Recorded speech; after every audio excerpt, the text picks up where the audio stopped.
어느 날 하나님께서 예레미야에게 토기장이의 집으로 가라고 하십니다. 거기서 할 말을 전하겠다고 하시는 겁니다. 예레미야는 그 말씀을 따라서 토기장이의 집으로 내려가죠. 본문의 묘사들을 보면 예레미야는 토기장이가 그릇을 빚는 장면을 한동안 지켜보고 있었던 것 같아요. 여러분들도 직접적으로든 아니면 텔레비전을 통해서든 도공들이 그릇이나 자기를 만들어내는 모습을 본 적이 있을 겁니다. 도공들이 이 진흙을 올려놓고 작업하는 선반을 농로라고 합니다.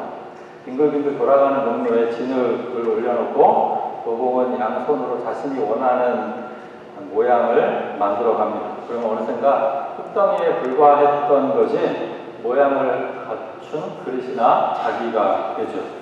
그 다음에는 불에 구워내는 과정이죠. 뜨거운 불길 앞에서 이마에 송글송글 땀을 흘리는데 그 아랑곳하지 않고 도공은 자기 일에 집중을 합니다. 그런 도공의 모습을 보고 있자면 숭고함이 느껴지기까지 합니다. 손으로 빚어내는 과정에서 원하는 모양이 나오지 않으면 흙은 버려지기도 합니다. 또 원하는 모양을 잘 빚어냈어도 불에서 한참을 구워낸 다음에 마음에 들지 않으면 또 부숴버리기도 합니다. 힘들게 빚어낸 수많은 자기들을 마음에 들지 않는 걸 한꺼번에 확 깨트려버리는 모습을 보면 왠지 좀 멋져 보이기도 합니다. 우리가 보기에는 아무 이상이 없어 보여도 도공의 성에 차지 않으면 소용이 없는 것이죠. 도공의 절대적인 손놀림과 선택에 의해서 그릇과 자기는 세상에 나오게 됩니다.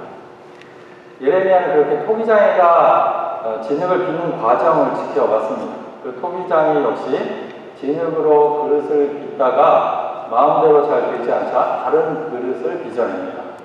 예레미야가 그 과정을 지켜보고 있을 때 하나님께서 말씀을 하시죠. 이스라엘 백성아, 내가 이 토기장이와 같이 너희를 다룰 수가 없겠느냐? 나 주의 말이다. 이스라엘 백성아, 진흙이 토기장의 손 안에 있듯이 너희도 내 손 안에 있다. 하나님은 자신을 토기장이에 그리고 이스라엘 백성들을 진흙에 비유하고 있습니다. 진흙이 토기장의 손 안에 놓여 있듯이 토기장이가 그 진흙을 마음대로 빚어낼 수 있듯이 하나님과 이스라엘의 관계가 그렇다는 겁니다. 그 다음 구절들을 보면 이스라엘 백성들뿐만 아니라 어떤 민족이나 나라도 모두 하나님의 뜻 안에 있습니다. 하나님께서는 어떤 민족이나 나라를 뿌리 뽑거나 멸망시키려다가도 뜻을 돌이키기도 하시고요. 아무리 선택해서 세운 나라라 할지라도 약속한 복을 얻어 가시기도 하십니다. 나라와 민족들이 제각기 흥하고 망하기도 하는 것 같지만 모두 하나님의 손 안에 있다라는 것이죠. 성경은 몇 군데에서 하나님과 우리 사이의 관계를 토기장이와 진흙에 비유하고 있습니다. 이사야 64장에 보면 주님은 우리의 아버지이십니다. 우리는 진흙이요 주님은 우리를 빚으신 토기장이십니다. 우리 모두가 주님이 손수 지으신 피조물입니다. 이렇게 말하죠. 창세기에서는 하나님의 창조를 설명하면서 하나님이 사람을 흙으로 지으셨다 이렇게 말합니다. 토기장이를 뜻하는 히브리어 단어가 요체르라는 말인데요. 하나님 사람을 흙으로 지으셨다 할 때 이 지으셨다라고 말할 때 사용되는 단어 야차르에서 온 말이 이 요체르라는 말입니다. 그러니까 토기장의 비유는 창조주이신 하나님과 피조물인 우리의 관계를 아주 잘 설명해 준 비유인 셈입니다. 진흙이 토기장의 손 안에 있듯이 우리도 하나님의 손 안에 있다라는 말을 들을 때 여러분은 어떤 기분이 드십니까?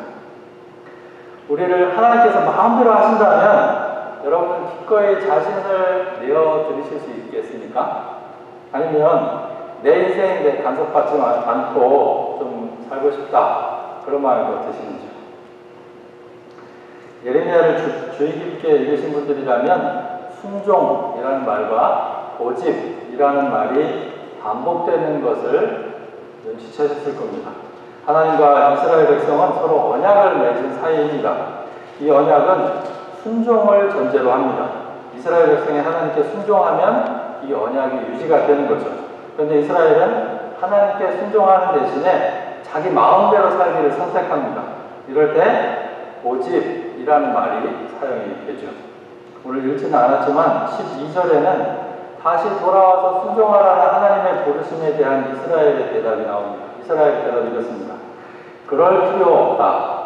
우리는 우리 생각대로 살아가겠다. 우리는 각자 자신의 악한 마음에서 나오는 고집대로 행동하겠다. 이렇게 말합니다. 이렇게 순종과 고집은 하나님과 이스라엘의 관계를 설명합니다. 하나님과의 이스라엘의 바른 관계는 이스라엘 사람들이 하나님께 순종하는 겁니다. 이때 이스라엘은 하나님의 백성이 되고 하나님 그들의 하나님이 되는 것이죠. 사람들은 하나님께서 허락하신 풍요로운 땅 가나안에서 평화를 누리면서 살아갈 수 있게 되는 것이죠. 반대로 고집은 하나님의 뜻을 저버리고 자기 생각을 따라가는 겁니다. 사람들이 보기에는 그게 더 좋아 보이니까 그렇게 고집을 피운 건데 결과는 재앙입니다. 하나님 없이 살아가는 삶 자체가 재앙이기도 하고요. 하나님께서 그런 상태를 두고 보실 수가 없는 겁니다. 그래서 예레미야에서 하나님은 재앙을 이야기하면서 동시에 다시 자신에게로 돌아오라고 호소하고 있는 겁니다. 저는 순종이라는 말을 참 싫어했습니다.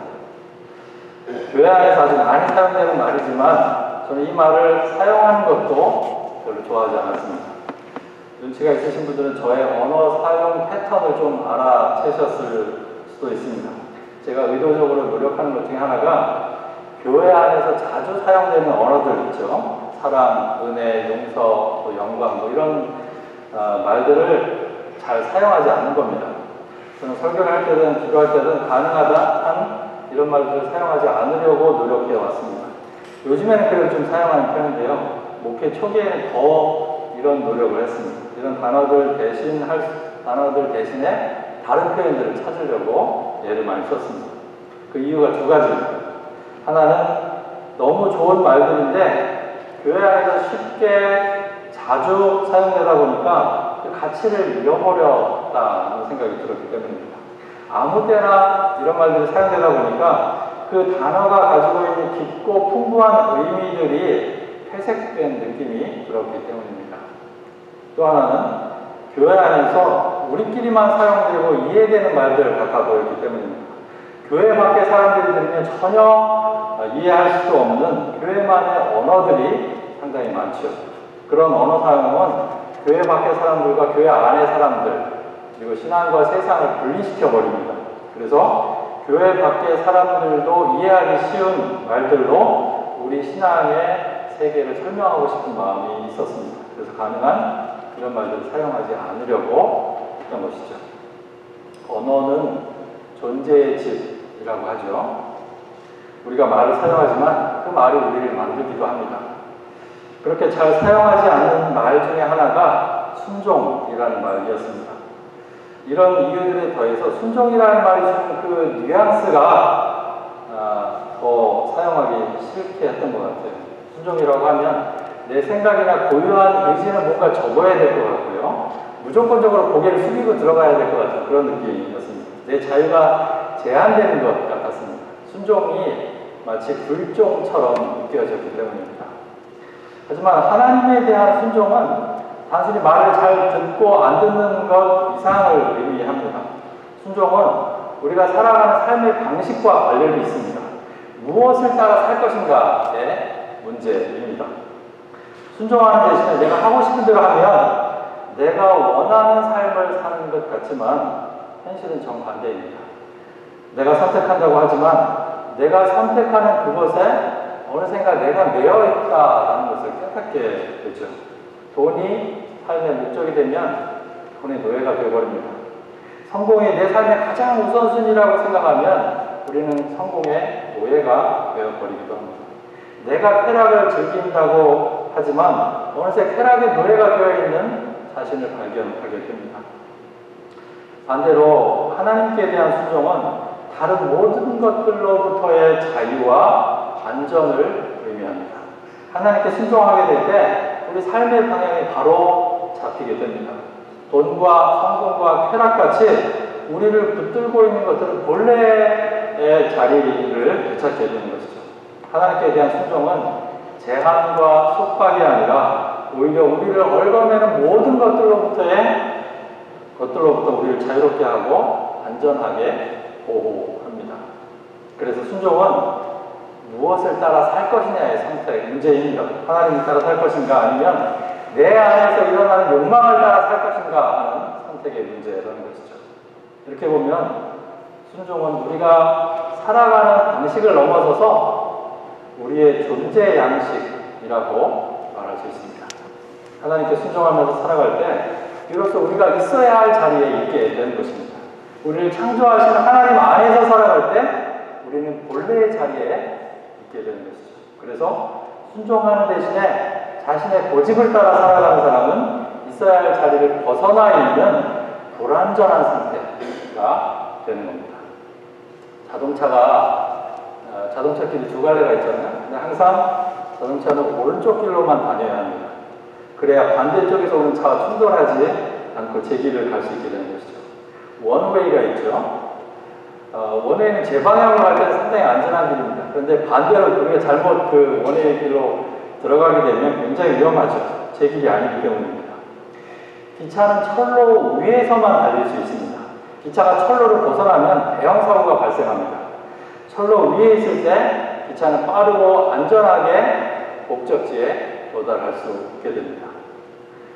배나 비행기가 다니는 길을 항로라고 합니다. 배나 비행기도 이 무한히 넓은 하늘이나 바다를 자기 마음대로 다니는 게 아니라고 합니다. 다 제가 갈 수 있는 항로를 따라서 운행을 한다는 거예요. 비행기는 같은 하늘길에서 충돌하지 않도록 고도를 다르게 해서 운행을 한다고 합니다. 항로를 이탈해서 자기 가고 싶은 대로 운행을 하면 어떤 사고를 당할지 모르는 것이죠. 하나님께 대한 순종이 이와 같습니다. 순종은 우리를 억압하는 말이 아니라 안전하게 지켜주면서 가야 할 길을 가게 해주는 우리 삶의 방식이자 존재 양식입니다. 이런 순종의 의미를 깨닫고 난 후에 전 더욱 하나님께 순종하고 싶은 마음이 커졌습니다. 다른 것들의 마음을 뺏기고 하나님께 제대로 순종하지 못했을 때는 그렇게 후회가 됩니다. 순종이 하나님을 위한 게 아니라 바로 나를 위한 것임을 이제는 알기 때문에 그렇습니다. 토기장의 비유가 말하는 것이 이것입니다. 우리는 하나님이라는 토기장의 손에 놓인 진흙입니다. 진흙이 할 수 있는 일은 토기장이가 자신을 빚을 수 있도록 내어 맡기는 일입니다. 마찬가지로 진흙인 우리가 할 수 있는 일은 하나님께서 우리를 마음껏 빚으시도록 우리 자신을 내어드리는 일입니다. 그럴 때 우리가 멋진 작품으로 빚어질 수 있기 때문입니다. 그러기 위해서 먼저 필요한 일은 우리가 하나님의 손 안에 있다는 사실을 아는 일입니다. 여러분들은 자신이 하나님의 손 안에 있는 사람들이라는 사실을 얼마나 자각하면서 살고 계십니까? 팍팍한 세상은 우리로 하여금 이런 사실에 제대로 눈뜨지 못하게 합니다. 얼마 전에 어떤 분이 기성세대로서 요즘 젊은 세대에게 미안하다는 말을 해주고 싶다라는 글을 쓴 것을 본 적이 있었습니다. 지금 기성세대가 한 수고와 노력에 비해서 요즘 젊은 세대들은 훨씬 더 많은 수고와 노력을 기울인다는 겁니다. 그럼에도 불구하고 취업을 하고 사회에 자리 잡는 데는 자기 세대보다 훨씬 더 많은 어려움을 겪고 있다는 것이죠. 토익 점수도 예전에 자신들이 맞았던 점수와는 비교할 수 없이 높고 어학연수에 또 유학에 실력과 조건을 구비해도 취업하지 못하는 젊은 사람들이 많습니다. 이미 자신과 같은 기성세대들이 사회 곳곳에 자리 잡고 오랜 동안 유지해왔기 때문에 새롭게 뒤집고 들어갈 자리가 그만큼 없다는 것이죠. 그런 현실에 대해서 미안하다라고 말하고 있는 겁니다. 얼마 전에 나는 지방대 시간 강사다라는 책을 읽었습니다. 실제로 지방대를 나와서 자기 모교에서 시간 강사를 하시는 분이 쓴 책입니다. 학교에서 받는 대가에 비해서 열악한 노동 현실에 대한 고민을 온라인에서 쓰기 시작했는데 그것이 많은 사람들의 공감을 얻어서 책으로까지 나오게 된 겁니다. 이분은 박사까지 마치고 대학에서 가르치는 일을 하고 있지만 자기 생계를 꾸려가기에는 너무나도 부족한 수입을 얻고 있습니다. 그래서 부족한 생계를 보충하고 또 보험을 해결하기 위해서 남는 시간에 맥도날드에서 가서 일을 한다는 거예요. 오히려 대학보다 맥도날드가 자기가 하는 일에 대한 정당한 대가를 주고 보험까지도 해결해주는 그런 현실을 경험하고 있는 겁니다. 여러분들 앞에는 이 현실이 그렇게 다르지 않을 거라는 생각이 듭니다. 졸업과 동시에 취업을 하고 자기 자리를 확보하는 일 앞에서 하나님께 내어 맡긴다라는 말이 교회 안에서의 고백처럼 쉬운 일이 결코 아닐 것입니다. 치열하게 고민하고 공부하고 연구하고 찾아도 찾을까 말까 한데 순종이라는 말은 너무 현실과 동떨어진 느낌이 들기도 합니다. 그런 고백은 교회 안에서만 유효한 게 아닌가 싶기도 하죠. 금요일 저녁에 한 학생과 집에서 같이 밥을 먹었습니다. 누군지는 알려고 하지 마세요. 그게 중요한 건 아니니까요. 그 학생이 들려준 이야기에 허락을 받고 나눕니다. 늘 연구하는 일이 이렇게 만나보면 연구하는 일 때문에 하도 스트레스를 받기도 하고 또 저에게 고민 상담을 하고 싶어 했습니다. 그런데 최근에 그런 고민에서 생각의 전환을 가져온 일이 있었다는 겁니다. 최근에 한국에 있을 때 자기 의사이셨던 분이 이곳에 오셨는데 함께 얘기할 기회가 있었다는 거예요. 근데 그분이 신앙적으로도 아주 신실한 분이셔서 자연스럽게 신앙 얘기를 하게 됐답니다. 그동안 자신이 드린 기도에 대해서 얘기를 할 기회가 있었는데 자신이 그동안 자기가 하고 있는 연구가 잘 되게 해달라는 그런 기도를 드렸다는 거예요. 근데 그분이 그 이야기를 듣고 자신은 그런 기도를 드리지 않는다라고 이야기를 했답니다. 그리고 연구보다도 하나님을 위해 두는 것에 대한 이야기를 나눴다고 합니다. 근데 그때부터 그 이야기를 나눈 다음에 생각의 변화가 일어났다고 합니다. 바뀐 상황은 바뀐 게 없어요. 근데 연구를 대하는 자신의 태도에 변화가 생겼다는 겁니다. 이전에는 잘해야 한다는 부담감과 압박감이 컸는데 지금은 그런 마음을 조금은 내려놓게 됐다는 겁니다.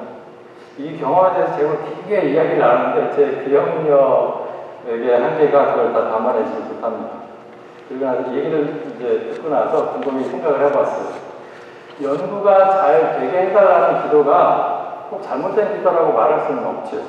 하지만 조금만 생각해보면 거기에 하나님은 없습니다. 연구가 삶의 중심이고 하나님은 그 연구를 위해서 도움을 주어야 하는 분일 뿐입니다. 이때 하나님은 자신에게 도움을 주는 한도 내에서만 유효할 뿐입니다. 자신이 기도한 대로 도와주지 않으면 하나님에 대해서 쉽게 의심하고 믿음을 거두게 될 수도 있는 것이죠. 이런 방식의 신앙은 이스라엘 사람들이 우상을 섬기던 것과 다를 바가 없습니다. 이스라엘 사람들은 하나님이 자신들에게 도움이 안 된다고 생각하는 순간 하나님을 버렸습니다. 대신에 자신들에게 풍요를 가져다 줄 것처럼 보였던 우상들을 새롭게 믿게 된 것입니다. 우리 신앙이 이런 것과 비슷할지도 모르겠다라는 생각을 했습니다. 내 필요를 위해서 우상을 섬기듯이 하나님을 신앙하고 있을지도 모른다 하는 말입니다. 하지만 연구 위에 하나님을 둔다는 말은 우리 삶의 질서를 바로잡는 일입니다. 하나님을 창조주 본래의 자리에 위치시키는 일입니다. 하나님을 우리의 필요를 위한 대상으로 생각하는 게 아니라 하나님 그 자체로 그대로 두고 바라보는 겁니다. 하나님을 신앙한다는 것은 단순히 내 필요를 위해서 그분을 이용하는 차원이 아닙니다. 그분 본래의 자리에 그분을 위치시키는 일입니다. 그분이 우리 삶을 빚어 나가시는 토기장이시고 우리는 그분 손 안에 놓인 흙이라는 사실을 인정하고 그분 앞에 엎드리는 겁니다. 그럴 때 우리 삶이 최궤도에 놓여지게 되는 것이죠. 그때 비로소 우리가 하는 모든 일, 공부도 연구도 진로의 문제도 의미를 찾게 되는 겁니다. 이제 저녁을 먹고 집 옆에 있는 갈대 숲길을 잠시 걸었습니다. 저에게 산책만큼 하나님에 대해서 눈뜨게 해주고 내가 서 있는 자리를 자각하게 해준 것이 없습니다. 넓게 펼쳐진 들판과 하늘은 저희 좁은 시야를 넓혀줍니다. 새들과 나비와 토끼들은 나와 함께 살고 있는 또 다른 존재들을 자각하게 해줍니다. 길가의 작은 꽃들과 이름 모를 들풀들과 갈대들은 생명의 끈질김을 보여줍니다. 그런 자연을 보면서 마태복음의 말씀이 생각났습니다. 공중의 새를 보아라. 씨를 뿌리지도 않고 거두지도 않고 곳간에 모아들이지도 않으나 너희의 하늘 아버지께서 그것들을 보겠습니다. 들판의 백합화가 어떻게 자라는가 살펴보아라. 수고도 하지 않고 길쌈도 하지 않는다. 하나님은 창조주이십니다. 우리 눈에 보이는 광활한 들판과 하늘뿐만 아니라 작고 연약해 보이는 것들까지 모든 것들을 창조하신 분이십니다. 그 모든 것들이 하나님의 손 안에 놓여 있습니다. 이런 것들이 다 어떻게 생명을 유지할까 싶지만 하나님께서 그것들을 돌보고 계십니다. 하물며 너희일까 보냐? 이것이 걱정하는 사람들에게 하시는 하나님의 역질문입니다. 오늘 본문 11절은 말합니다. 그러므로 너희는 어서 각기 자신의 사악한 길에서 돌이키고 너희의 행동과 행실을 고쳐라. 우리가 할 일은 토기장이신 하나님의 손에 우리 자신을 더욱 내어 맡기는 일입니다. 하나님께서 원하시는 대로 우리를 빚어가실 수 있도록 우리의 행동과 행실을 고쳐서 그분께 더욱 순종하는 일입니다. 바울은 에베소서 2장에서 이렇게 선언합니다. 우리는 하나님의 작품입니다. 선한 일을 하게 하시려고 하나님께서 그리스도 예수 안에서 우리를 만드셨습니다. 우리 모두는 하나님께서 만드신 작품입니다. 선한 일을 하기 위한 분명한 목적을 가지고 하나님은 예수 그리스도를 통해 허락된 구원의 은혜로 우리를 새롭게 빚으셨습니다. 그리고 지금도 계속해서 우리를 빚어가고 계십니다. 제 소원 중에 하나가 지금 학생으로 있는 여러분들을 10년 혹은 20년, 30년이 지난 후에 다시 만나보는 겁니다. 지금은 좀 어설퍼 보이고 그래도 그렇게 시간이 흘러서 얼마나 하나님의 손에 의해 빚어진 훌륭한 작품이 되어서 살고 있을까 하는 기대가 있기 때문입니다. 우리 모두는 하나님의 손 안에 있는 진흙들입니다. 하나님께서 우리를 빚어가기를 원하십니다. 하나님의 작품이 돼서 하나님 나라를 위해서 쓰임받는 저와 여러분들 되시기를 주님의 이름으로 축원드립니다. 기도하시죠.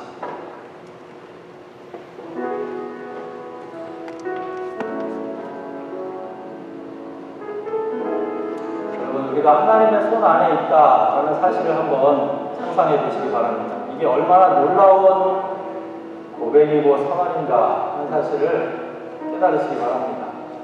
그리고 우리 자신을 기꺼이 하나님의 손 안에 내어 맡겨드려서 주님께서 원하시는 대로 우리를 마음껏 빚어내실 수 있도록 그렇게 주님께 순종하고 또 엎드리고 내어드리는 우리가 되기를 원합니다. 같이 기도드리겠습니다.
하나님은 토기장이십니다. 저희는 그 하나님 손 안에 있는 진흙입니다. 우리 자신을 주님께 내어드리기 원합니다. 고집 피우지 않고 하나님께 순종함으로 기꺼이 그분 손 위에 저희를 올려드릴 수 있도록 도와주십시오. 그래서 주님, 저희를 마음껏 빚어주십시오. 주님께서 원하시는 그릇으로 저희를 빚어주셔서 하나님의 선한 일에 쓰임받는 귀한 인생 될 수 있도록 저희를 붙들어 주십시오. 저희의 고집을 꺾어주십시오. 더욱 하나님 앞에 엎드리게 해주십시오. 하나님은 토기장이시고 우리가 진흙이라는 이 사실을 깨닫고 그 안에서 살아가는 우리 모두 되게 해주십시오. 예수 그리스도의 이름으로